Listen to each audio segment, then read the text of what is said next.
La magie n'opère pas pour Potter. Un changement de coach, un deuxième dans la saison de Chelsea, qui est le prochain. Pour le moment c'est de l'intérim. On verra qui prendra la succession de Graham Potter. On en parle, mais d'abord générique. Ah oui, pour Ribéry, qui va arriver devant Casillas. Vas-y mon petit. Il est dedans. Le premier but de Ribéry. Bon, bonjour à tous. Pour commencer, on espère que vous allez bien. On va parler de Graham Potter, de malheureusement son licenciement de Chelsea, de qui prendra la suite de ce nouveau projet entamé en cours de saison par Todd Boehly. Avant de commencer, n'hésitez pas à liker, vous abonner, activer la cloche, commenter, souvent donner votre avis, on répond à tous les commentaires. Malik est vraiment gentil là-dessus, donc voilà. Et en parlant de ça, comment vas-tu Malik? Moi ça va, j'espère que vous allez bien aussi de votre côté. On va parler d'un sujet que vous savez me hâte. Et si vous nous suivez sur nos réseaux sociaux, j'en avais déjà parlé dans un réel. Graham Potter. Moi avant ça, je te laisse lancer le programme de l'émission si tu dois rajouter quelque chose. Non, programme très simple. Graham Potter, la magie n'opère pas. Et qui pour la suite? Puisqu'on a déjà des prétendants depuis un bon moment, donc voilà. Mais pourquoi la magie n'a pas opéré, Malik? Parce que, déjà je vais dire, Potter, bon vent, ne reviens plus à Londres, reste chez toi. Comme je l'avais dit dans le réel, tu n'avais qu'à pas accepter le job. Ne sois pas triste, en plus il a pris une somme, hein. Il a pris une somme pour son envoi, donc je pense pas que sa femme doit être fâchée. Bref, Graham Potter, il avait tout simplement pas les épaules. C'est pour ça que ça n'a pas fonctionné. Votre ami Ayoub est un grand fan de Brighton. Il est sûr encore, même avec leur nouveau coach, de Zerbi, que lui, par contre, je préfère que Potter, bizarrement.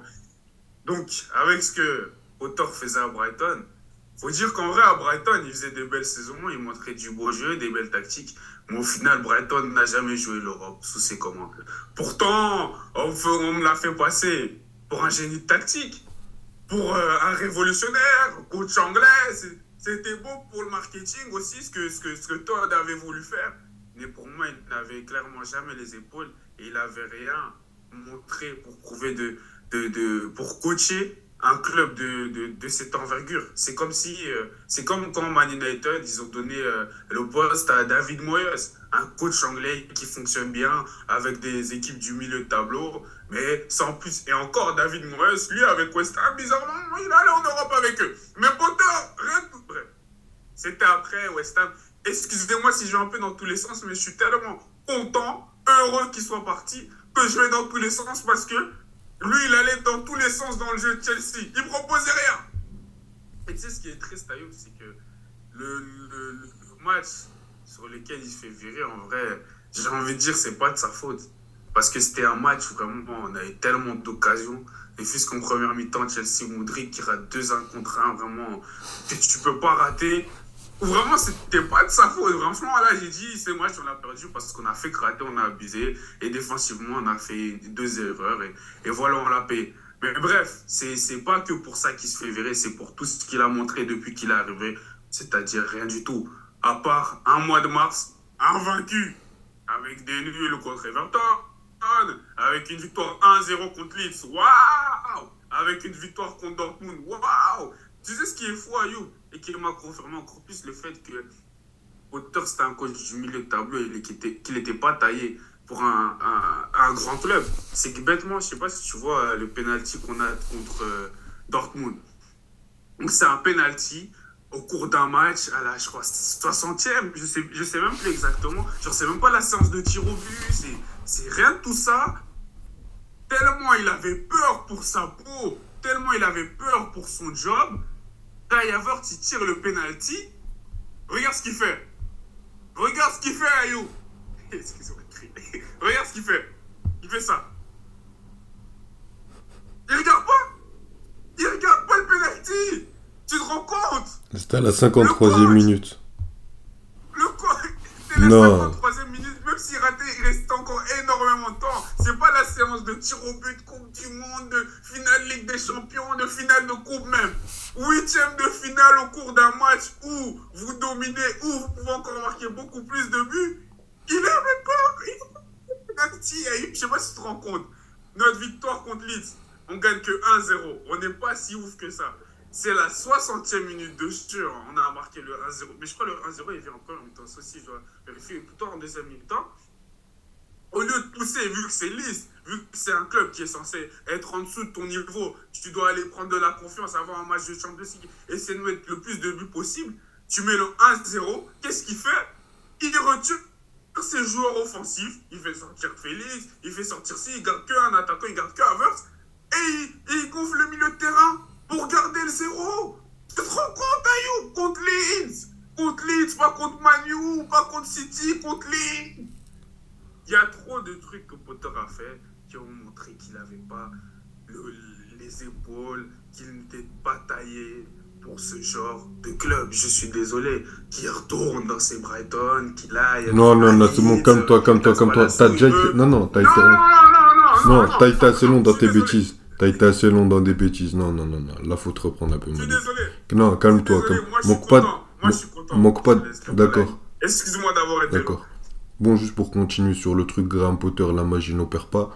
Je vais pas en rajouter une couche sur Potter. Tu l'as déjà fait et ça m'arrange. Non, mais je suis désolé si je t'ai coupé, si t'avais encore quelque chose à dire. De toute façon, je te laisserai l'occasion d'y répondre. Mais, ok, les torts de Potter, on les a compris. Ok, je suis le premier qui était content de cette annonce pour l'entraîneur. Je pensais que c'était une bonne idée pour le club. Je pense toujours que Potter peut entraîner une grande équipe, une équipe du top 6 en Angleterre ou ailleurs en Europe. Ça, j'en reste persuadé, vu ses qualités, vu ce qu'il a montré. Mais que dit de Zerbi quand il arrive à comment ça s'appelle, à Brighton, lui qui était à Sassuolo et là qui n'avait pas de poste. Il te dit, moi j'ai juste continué ce que faisait Potter. Le cadre est tellement excellent pour travailler, que ce soit les joueurs qui ont été choisis par l'entraîneur et une direction sportive qui va dans un sens. Et souvent, on aime bien parler de ça dans nos vidéos, Malik. Faut qu'il y ait un directeur sportif, une direction, un entraîneur, comme on parlait le fameux triangle de Liverpool avec Jürgen Klopp, là qui est cassé. Et quand tu as ces trois ensemble, tu peux faire quelque chose, tu peux aller de l'avant. Là, déjà, Malik, à aucun moment, et peut-être puisque c'est ton club, mais à aucun moment tu as évoqué les torts du club, qui pour moi sont énormes. Ou peut-être pas les torts, mais la difficulté que le club te donne pour pouvoir travailler dans des conditions saines et pouvoir produire du jeu et pour pouvoir aller de l'avant. Quand, déjà, Potter, c'est toi qui le choisis, c'est toi qui vires Thomas Tuchel, alors qu'on était tous d'accord ici pour dire que Thomas Tuchel, il a peut-être été viré un peu, voire beaucoup trop tôt. Donc déjà, il y a ça qui rentre en compte. T'as un entraîneur qui vient en courte saison, qui reçoit un mercato, ok, avec des armes. Donc bien sûr, pour moi, il devait faire un minimum dans le jeu. On voyait rien, à part sur quelques matchs, le match contre Dortmund, le match là contre Aston Villa, peut-être un autre match. Ok, ou par bribe, 30 minutes là, 15 minutes là, mais c'était pas suffisant, là-dessus on est d'accord. Je veux pas défendre l'indéfendable. Mais quand t'entends que le mec, il y a un changement de direction, ils ont même pas encore de réel directeur sportif, ils sont en train de tout changer. T'as des joueurs qui sont en méforme, des joueurs qui sont censés être des leaders, c'est pas pour revenir là-dessus, mais des Raheem Sterling, qui se blesse, qui était censé être un des leaders offensifs, Kai Havertz qui est pas bon, alors que c'est le genre... Non, mais vraiment, c'est pas pour attaquer Sterling ou quoi, parce que je peux te les prendre tous un par un. Un N'Golo Kanté qui est blessé, quand t'as tous ces trucs-là, et que même t'as des cartouches à côté, un Kovacic aussi qui a connu une période de blessure, et qu'on t'entend qu'à l'entraînement, le mec il doit gérer 30 ou 40 mecs, que quand il veut faire un 11 contre 11 pour tester ses joueurs, tester des schémas, à côté il doit mettre d'autres joueurs pour un 9 contre 9, va gérer tout ça. Parce qu'après, bien sûr, oui, peut-être il n'a pas été le meilleur dans le management, mais si c'est un coach où ce n'est pas son point fort, pourquoi tu lui mets 40 mecs à coacher? Parce que toi, tu es très content. Et honnêtement, j'espère, Malik, que ça va bien aller, que vous avez trouvé un bon coach. On va en parler dans la deuxième partie de l'émission. Mais je ne connais pas beaucoup des coachs qui sauront gérer ce système-là. Avec la pression de Todd Bowley. Ça peut pas être pire. Ça peut pas être pire. 11e de Première Ligue. Ça peut pas être pire. Chelsea est 11e de Première Ligue. D'accord. Ça peut pas être pire. Chelsea est... Même dans notre pire saison, on était au moins 10e, je pense, sur les dernières années. Au moins 10e, on est 11e de Première Ligue. On est dans la deuxième partie Mais déjà, du tableau. mais la Première Ligue, parce que tu parlais de Brighton qui n'est pas en Europe, mais la Première Ligue est beaucoup plus solide que les dernières années. Ok, là, si tu Ça compares... change rien. Non, si, On ça n'est change. pas, on n'a D'accord. pas à être 11e de Première Ligue. Mais là-dessus, on est peu d'accord. importe le On niveau est des autres d'accord. équipes. Mais ok, d'accord. On va déjà. Ok, d'accord. Les entraîneurs qui sont disponibles, que ce soit Zidane, Thomas Tuchel, enfin Tuchel même plus, Nagelsmann, qui tu veux. Ok, tu le ramènes. Tu penses qu'ils vont tous finir premier de Première Ligue l'année prochaine, ou qu'ils vont aller facilement dans le top 4? On va en discuter dans la deuxième partie. Facilement dans le top 4? Non, non, mais peu importe le coach. Facilement dans le top 4? Tu ramènes le coach que tu veux, toi, sans dire le nom. Non, mais tu penses qu'il arrivera facilement dans le top 4? Mais c'est pas possible de dire facilement. Il y a un travail qui va devoir être mis bien en sûr, place. il y a un travail qui doit être mis en place. Mais le travail. Les bons joueurs qui vont devoir partir, tout ça, c'est un travail du coach. Mais c'est dire que Chelsea ne peut pas être. D'accord, non, non, non, non. C'est un travail, le... c'est un travail collectif. Mais quand tu donnes autant de travail à un coach qui est venu, lui qui de base était dans un cadre collectif, dans un cadre de travail sain, et tu lui donnes une catastrophe ambulante avec 30... Parce que c'est comme Galtier. Hein. Galtier, bon, maintenant on l'attaque parce qu'il est encore là. Et parce que lui, faut pas comparer Galtier à Potter. Hein. Parce que toi, t'as bien défendu Galtier, je t'ai rien dit. Toi, tu m'en veux tous les jours pour Potter. Mais c'est pas grave. C'est pas grave. Ça, c'est en Galtier est premier de Ligue 1. Voilà, je vais pas répondre à ça. Bref. Mais on parle quand même du contexte qu'on lui donne. On dit que le premier, et moi, et tout le monde est d'accord là-dessus, même toi, que le premier responsable, c'est le président. Que le deuxième, c'est le directeur sportif. Et ensuite, c'est le coach. Pourquoi à Chelsea, tu fais pas ce constat? Donc je veux bien que demain, tu ramènes un entraîneur qui est plus calibré, qui a plus l'habitude des grands clubs, qui a plus les épaules. Parce que pour moi, c'est pas que Potter n'a pas les épaules pour un grand club. C'est que c'est sa première expérience avec un grand club. Donc il n'a pas les épaules les mieux taillées, mais je pense qu'il les a. Mais il n'a pas les épaules taillées pour son premier grand club qui est géré comme ça. Donc pour moi, c'était plus ça mon propos. Après, bien sûr, il a sa part de tort qui était de plus en plus grossissante vu le manque de jeux proposés et le manque de résultats aussi. Donc bon, en parlant de ça, Malik, qui tu veux pour la suite? C'est ton émission, c'est ton histoire, vas-y. Dis-nous qui tu veux. Je suis Papa Noël, je te ramène. Je savais que t'allais vouloir commencer en me disant que peu importe, on ramenait qui. Non, pas du tout. Impossible. Juste avant ça, bon, c'est. Tu me rappelles le nom de l'intérimaire qui a repris Chelsea? Toi aussi, qui a repris Chelsea? Ah, Bruno. Ah, heureusement que t'es là. Parce que j'avais complètement oublié le prénom. Et c'est en discussion avec Nagelsmann pour lui offrir un contrat. La durée, le salaire n'est pas encore connu. On vous communiquera ça sous peu. Donc bon, Malik, qui tu aimerais? Franchement, dans les noms que j'entends, enfin qu'on entend la plupart, c'est quoi? C'est des Nagelsmann, c'est du Luis Enrique, c'est garder qui c'est l'intérimaire, même si je pense pas. Même si j'aimerais rappeler que quand un intérimaire chauve coach Chelsea et il reprend en pleine saison, on sait ce qui se passe en Ligue des Champions. Mais bref, ça c'était la petite parenthèse. Maintenant, par rapport à Nagelsmann et Enrique, je t'avoue, je suis content que Potter est parti parce que pour moi, il nous aidait encore plus. On allait aller nulle part avec lui. Mais maintenant, pour la suite, que ce soit Nagelsmann ou Enrique, j'ai des inquiétudes pour les deux. Et je ne sais pas si j'ai forcément des assurances pour les deux parce que Nagelsmann, j'avais vu un beau commentaire en dessous d'un post par rapport au fait que Potter soit viré, justement. On peut même le comparer entre gros guillemets et dire que Nagelsmann est le Potter allemand, on va dire. Tu vois, c'est le nouveau génie, c'est le génie d'Allemagne, c'est le coach génie de l'Allemagne, le coach moderne, très bon tacticien, un révolutionnaire, un peu blabla. Mais au moins Nagelsmann, ce que j'aime bien, c'est qu'avec l'équipe, même en Europe, il a fait quelques trucs intéressants.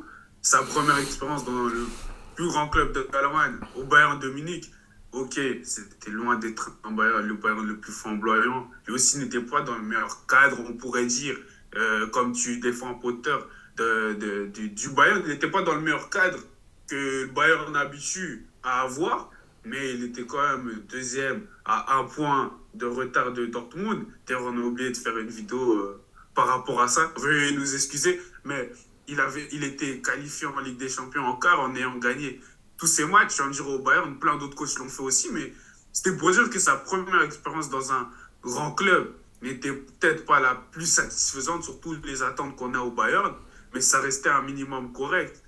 Maintenant, venir à Chelsea, pas maintenant, déjà, je ne sais pas si ça va être possible.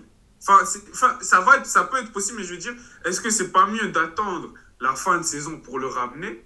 Parce que je pense que moi, pour ramener notre nouveau coach, ça ne sert à rien de miser sur cette saison. On n'a que la Ligue des Champions à jouer. En championnat, atteindre les places européennes, c'est presque mort. On peut espérer juste un miracle, entre gros guillemets, de gagner la Ligue des Champions. Mais la saison, sinon, elle est finie. Donc, moi, je dirais de laisser quand même le coach intérimaire jusqu'à la fin de la saison et ramener le nouveau coach à la fin de la saison pour qu'il mette en place la saison prochaine et qu'il la prépare de la mieux possible avec les joueurs qu'il veut voir partir, etc. Maintenant, Luis Enrique, lui, au Barça, c'est un carton plein. Il a gagné la Liga, il a gagné la Ligue des Champions. Avec l'Espagne, il a montré de belles choses. Dans le jeu, ça devient, on dirait, tendance en première ligue d'avoir un coach espagnol. C'est ce qui se dit en tout cas, que ce soit avec Mikel Arteta, Pep, il va apporter sa petite patte à lui, ça peut être intéressant. Mais tu vois, là, on force, oui, les coachs espagnols, maintenant, ils vont tous réussir en première ligue, peut-être. Je dis pas ça, mais c'est la tendance, donc peut-être que ce serait intéressant. Mais même pour lui, j'ai pas forcément de certitude. Je ne sais pas si en Angleterre, ça va forcément fonctionner, tu vois. Je ne sais pas si ça va forcément fonctionner, parce que quand je prends l'exemple de Pep, je me dis, Pep, lui, il a eu droit à acheter tous les joueurs qu'il voulait déjà, dans les systèmes qu'il voulait, les doubleurs qu'il voulait. Arteta, on lui a laissé beaucoup de temps. Arteta, on lui a laissé beaucoup de temps. Mais au-delà du fait qu'on lui a laissé beaucoup de temps, il a d'abord pu être... Il a joué en tant que joueur dans ce championnat pendant de longues années. Puis il a été adjoint chez Pep où il a vu comment il fonctionnait là. Puis il est parti à Arsenal pour faire son expérience. Ce qui fait qu'il est encore une encore meilleure pas expérience, mais une meilleure vue de la première ligue, je dirais. Oui, mais à côté de ça, tu as un autre entraîneur qui a une expérience dans le football en général qui est bien supérieure, parce que le mec, ça fait des années qu'il est dans le métier et des années qu'il est au sommet du métier. Donc, tu parles de Luis Enrique, là? Oui. Donc pour moi, c'est même pas ça le problème. Juste désolé de t'avoir coupé, parce que là-dessus, déjà, on n'est pas vraiment d'accord sur 2 points. Enfin, sur Luis Enrique, ok, le truc espagnol, mais j'ai l'impression quand même, tu sais, on parle souvent de coachs dogmatiques, qui ne veulent pas changer le système de jeu, qui sont fixés sur un truc. Quand on parle des Allegri, des Mourinho, des entraîneurs... Non, mais c'est vrai, on parle d'eux en disant ça. Quand c'est des entraîneurs qui ont des systèmes plutôt défensifs. Luis Enrique, c'est le beau de football, mais j'ai l'impression qu'en tant que dogmatique, tu verras pas un mec plus fixé sur le sol que lui. Et quand tu parlais de qui? Guardiola, Arteta, je voulais pas le faire, sinon t'allais encore m'insulter. Mais ces entraîneurs-là, on aime le jeu de possession, aime le jeu de contrôle, mais ont su faire la transition vers ce nouveau football, ce football moderne et ce football de transition, comme même un Xavi à Barcelone, dans une Liga qui est encore avec des équipes très défensives, ou des équipes qui veulent trop le ballon pour rien. Ben même lui a su faire cette transition. Bon, ça lui a pas réussi tant que ça en Europe, mais quand tu regardes en Liga, combien de matchs il gagne sur 1-0, puis ça ferme au milieu de terrain, tu vois. Donc, est-ce qu'il sera s'adapter? Et deuxième point, juste pour intervenir là-dessus, parce que c'est le point où vraiment je suis pas d'accord avec toi, moi aussi dans l'idéal, quand c'est cette situation-là, je préfère qu'un coach, qu'on laisse l'intérimaire jusqu'en fin de saison. Je pense pas qu'on va jouer la relégation. Voilà, on va jouer la 11e, la 10e place, la 9e place, on verra. Et fin de saison, on prend l'entraîneur qui, voilà. Mais le problème, c'est que là, tu as des chantiers dans l'effectif. Tu as des postes où il y a 3 joueurs. Tu as des postes où il y a 2 joueurs. Et toi, tu m'as dit quoi quand on parlait de Potter? Il faut que l'entraîneur fasse des choix. Donc, je me dis que si tu prends un Nagelsmann maintenant, il peut déjà commencer à faire ses choix maintenant pour la saison prochaine.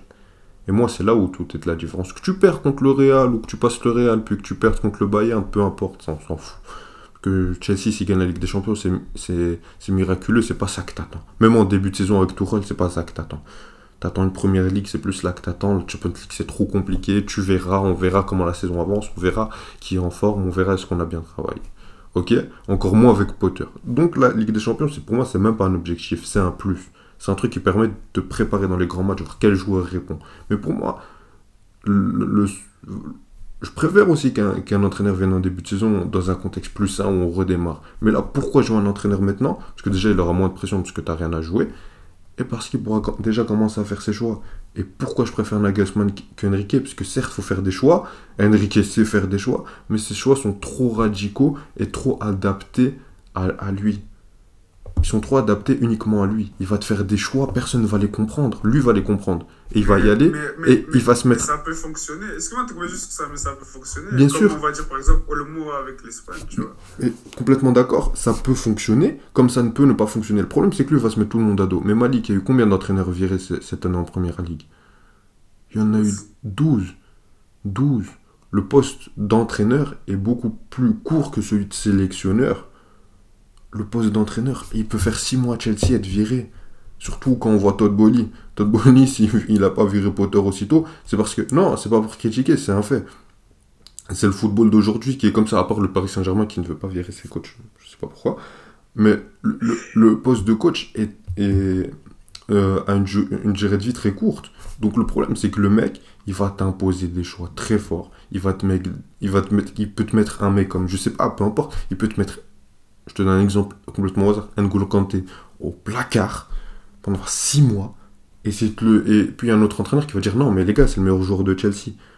Tu vois ce que je veux dire? Donc ces choix sont trop radicaux et trop spécifiques à lui. Et quand tu es dans un club comme Chelsea, je pense qu'il faut que tu prennes un entraîneur, tu t'adaptes à lui, mais tu dis, bon, nous, notre politique, c'est ça, il y a ce joueur, ce joueur-là, ce joueur-là. Ok, toi, tu veux qu'on prenne celui-là et celui-là pour adapter, ok.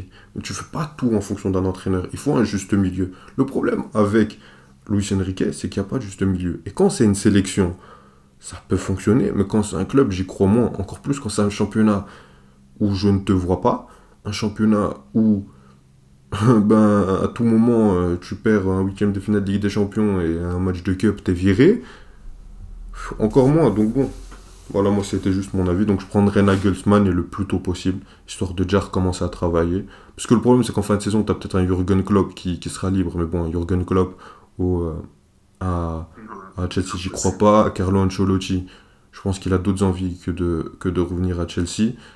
Même s'il y a une grosse somme, je pense que ce ne sera pas son envie. Je pense qu'il est plutôt vers un départ en sélection ou une équipe plus coachable, plus adaptée à lui. Sinon, je vois pas qui d'autre. Un Zidane, je pense pas que ça l'intéresse la première ligue, encore moins un projet comme ça. Donc, il n'y a que lui. Ça aurait été drôle de voir Tuchel revenir. Mais bon, donc, ou Galtier, hein, je sais pas si vous en voulez, je vous le ramène. Hein. Je traverse la Manche avec lui. Merci. Non, merci. Galtier, il est mieux fait pour la Ligue 1 et les clubs comparés, les petits clubs comparés. Bref, on espère que cette vidéo vous a plu. J'ai beaucoup parlé, je m'en excuse à eux si j'ai trop parlé. Non, c'est ton histoire, c'est ton club. N'hésitez pas à donner en commentaire, à dire en commentaire ce que vous en pensez. Qui pour la suite à Chelsea et tout simplement, je laisse Ayoub terminer et vous dire prenez soin de vous. Prenez soin de vous, on vous aime. Salut. Ciao, ciao. Que du love.